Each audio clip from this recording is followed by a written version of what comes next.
Dun, dun, dun. Pages 11 and 12. The three of crows have flapped it southernly, cracking of the backle of the cavarters of that sky whence tribus answer. Wail, 'tis well. She never comes out when Thone's on shower, or when Thone's flash with his nixie girls, or when Thone's blowing tomb cracks down the gales of Thone. No, nubo, no. Nebulous on you live. Here would be two moochie afreet of bury me leg and bind me rolling eyes and all the deed in the woe. Fee fo fum. She just does hopes till buys will be buys. Here, and it goes on to appear now, she comes a peaceful, a parody's bird, a perry pot mother, a pringle pick, in the island a skippy with peewee and powwows and beggy baggy on her bicky backy, and a flick flask fleck flinging its pixie lighting packs, hoomerami bows, picking here, pecking there, pussy, pussy, plunder pussy. Mustn't have the same meaning. But its army tides too nigh, millitopucos and too morn, we wish for a muddy kissmins to the minutia workers, and there's to be a gorge-up's truce for happiness, childer everywhere. Come Nebo me and Suso sing the day we sally bright. Poor Lucia. She's burrowed the coach's headlight, the better to pry. Who goes cute goes Siakur and shoes a rune, and all spoiled goods go into her knapsack. Cartridges and rattling buttons, nappy spatties and flasks of all nations. Clavicures, scampulars, maps, keys, and wood piles of halfpennies and moon-led brooches with blood-stained breeks in 'em. Boston night garters and masses of shoe sets and nickely knacks and fodder all Michael, and a lugly parson of cates and howitzer much ears and midgers and maggots, ills and ells with lofts of toffs and plurs of bells, and the last sigh that come fro the heart, Bucklied, and the fairest sin the sun saw that's Kiark, with kiss, kiss, Chris, cross, Chris, kiss, cross, undo live's end, slain.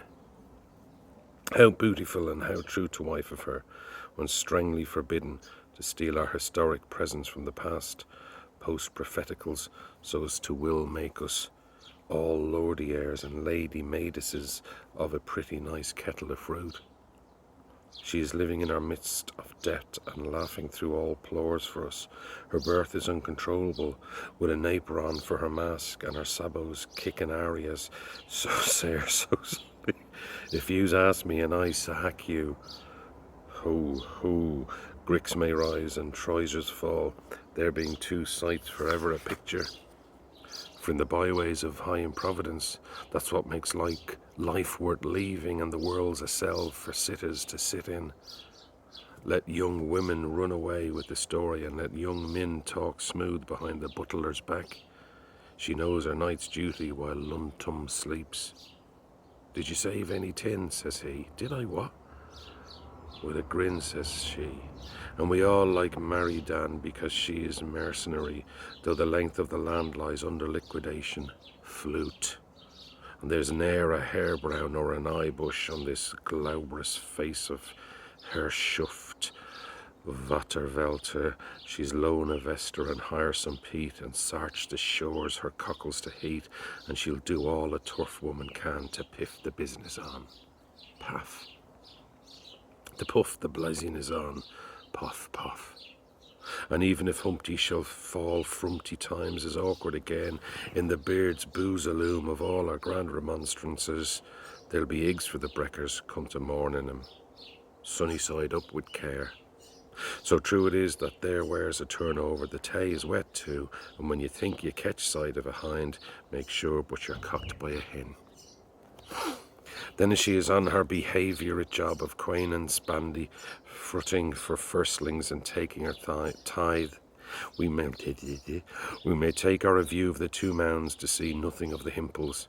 Here, as at elsewhere, by sixes and sevens, like so many Hegels and Collins, sit in a room scent-breached and some patrique, in their swish-a-wish satins and their taff-taff tights, playing Wharton's folly at a 3:30 on the planko in the park.